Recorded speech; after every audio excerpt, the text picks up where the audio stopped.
நான் கேட்கிறேன், இந்த பைபிள், பகவத்கீதை, குரான்லாம் சொல்லப்பட்ட எவ்வளவு ஆண்டுகள் ஆயிடுச்சு? ஏன் தினம் ஓதுறீங்க? தினம் பேசுறீங்க?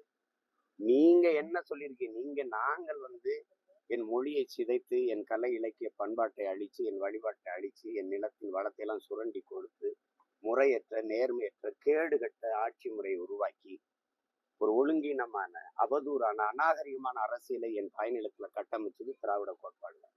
அதுவும் பேரறிஞர் அண்ணா வரைக்கும் சரியா இருந்தது.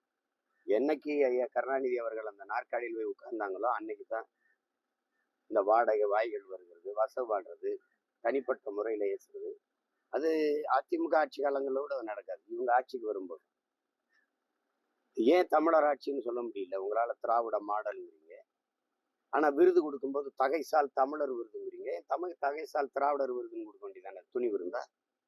எல்லாமே ஏமாற்று. என்னுடைய அடையாளங்கள், என்னுடைய கலை, என்னுடைய இலக்கியம், என்னுடைய நாகரிகம் இருக்க வேண்டிய இடத்துலாம் திராவிட கட்டிடக்கலை, திராவிட நாகரிகம்,